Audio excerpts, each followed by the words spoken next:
ये प्रार्थना है कि बिना गुरु के आप न स्वर्ग देखेंगे, न बैकुंठ देखेंगे, न राम को देखेंगे, न कृष्ण को देखेंगे। यानी जानकार चाहिए। बिना सतगुरु के आप जान ही नहीं सकते। जिस तरह से मैं आपके इस कॉलोनी में आया हूं, तमाम लोग हैं जो मुझे नहीं जानते। मुझे जानने वाला कोई मिल जाए तो बता देगा कि फलाने के लड़के हैं, फला जगह के रहने वाले हैं, फला नाम है, तो आपका भी जानकारी हो जाएगी। इसी तरह से राम को, कृष्ण को, स्वर्ग को, बैकुंठ को जानने वाला होना चाहिए। वो होते हैं सतगुरु। एक बार मालिक का नाम लीजिए। जय गुरुदेव।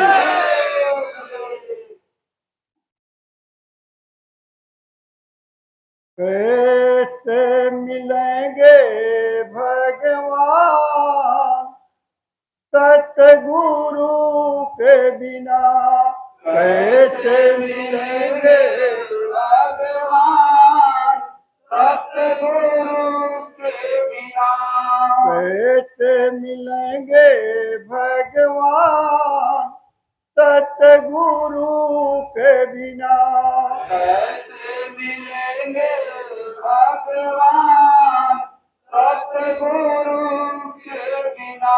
गंगा नहाओ चाहे यमुना नहाओ, गंगा नहाओ चाहे यमुना नहाओ, गंगा नहाओ चाहे यमुना नहाओ, गंगा नहाओ चाहे यमुना नहाओ, चाहे नहा लो चारों धाम सतगुरु के बिना, चाहे नहा लो चारों धाम सतगुरु के बिना, कैसे मिलेंगे भगवान सतगुरु के बिना, कैसे मिलेंगे भगवान सतगुरु के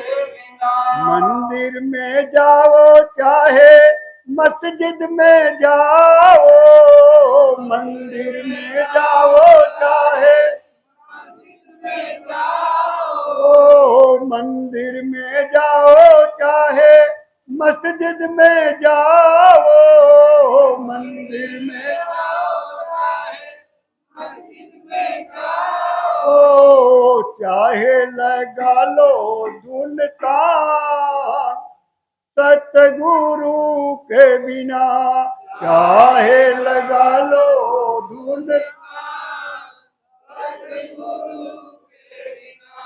कैसे मिलेंगे भगवान सतगुरु के बिना, कैसे मिलेंगे भगवान सतगुरु के बिना। गीता पढ़ो चाहे पढ़ लो रामायण, गीता पढ़ो गीता पढ़ो चाहे पढ़ लो रामायण, गीता पढ़ो चाहे पढ़ लो रामायण, चाहे पढ़ो वेद पुराण सतगुरु के बिना, चाहे पढ़ो वेद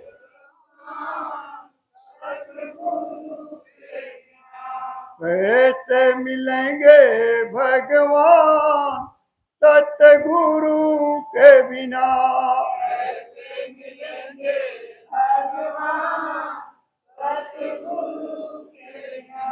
जटा बढ़ा लो चाहे भभूति रमा लो, जटा बढ़ा लो चाहे भभूति रमा लो, जटा बढ़ा लो चाहे भभूति रमा लो, जटा बढ़ा लो चाहे भभूति रमा लो, चाहे फड़ा लो दोनों कान सतगुरु के बिना चाहे फड़ा लो।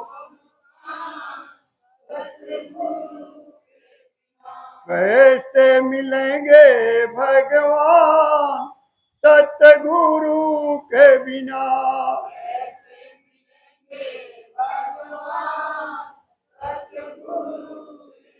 बिनु संतन सत संग न मिली है। बिनु संतन सत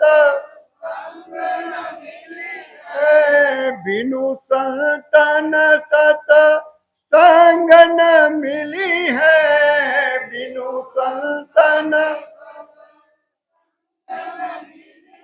ओ मिली है न जीवन के नाम सतगुरु के बिना। मिली है न जीवन कैसे मिलेंगे भगवान सतगुरु के बिना।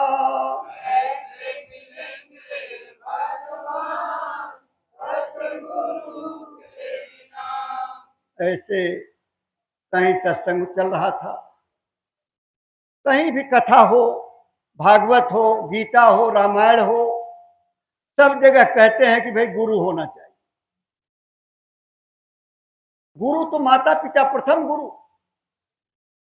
पंडित जी ने नामकरण किया तो पंडित जी गुरु।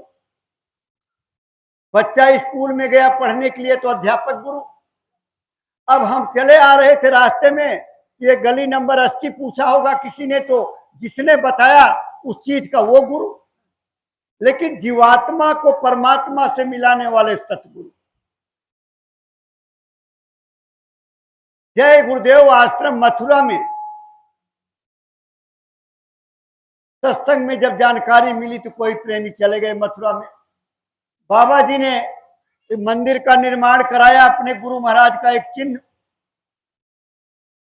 जिसमें 95% लोगों ने गरीबी रेखा के नीचे उस मंदिर का निर्माण कराया।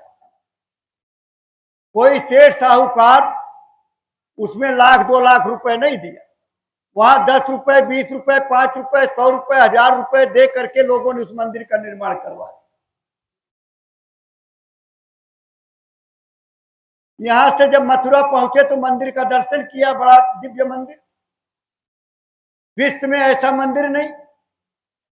अंदर गए तो लिखा हुआ था कि शराब पीने वाले, मांस खाने वाले, अंडा खाने वाले कृपया पैसा न डालें। जैसे हम मंदिरों में जाते हैं तो वहां गुल्लक रखा रहता है या भगवान के चरणों में चढ़ा देते हो, लेकिन वहां लिखा हुआ है कि मांस खाने वाले, अंडा खाने वाले, मदिरा शराब का सेवन करने वाले कृपया पैसा मत डालें। चले गए अंदर आश्रम के।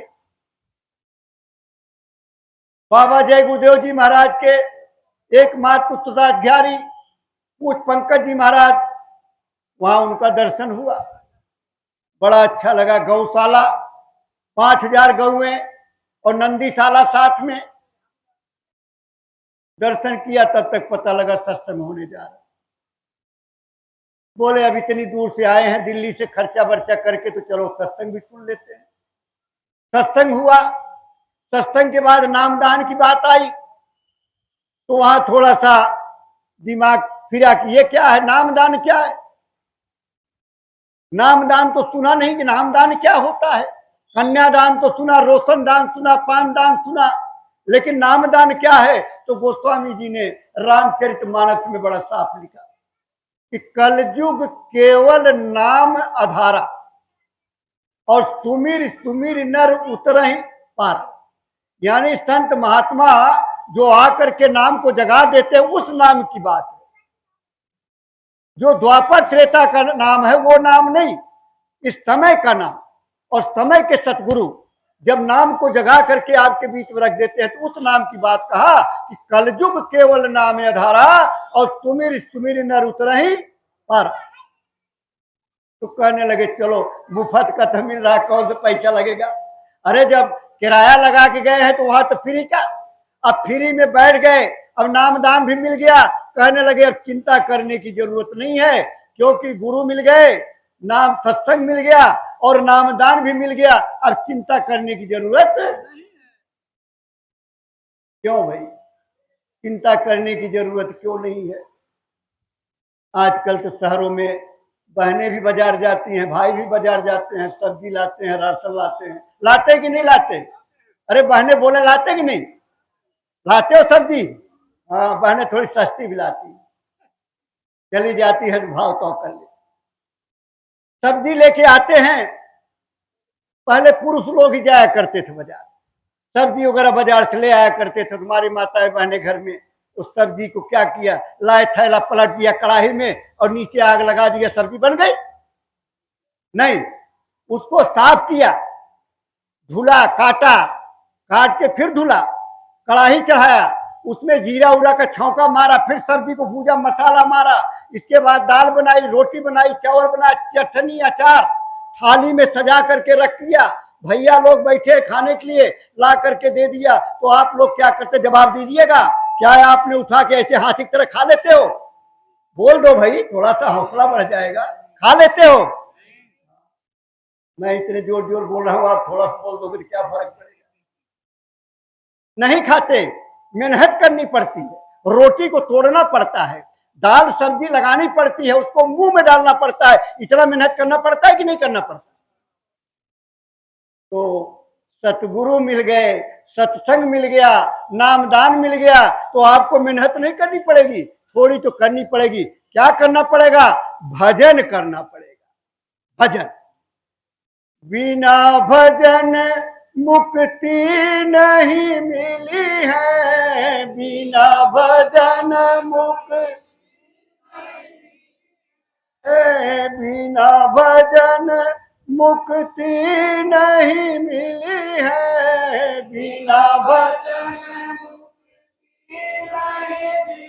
है मिली है न सत लोक धाम, सतगुरु के बिना मिली है न सत लोक धाम, सतगुरु के बिना कैसे मिलेंगे भगवान, सतगुरु के बिना कैसे मिलेंगे भगवान, सतगुरु के बिना। जय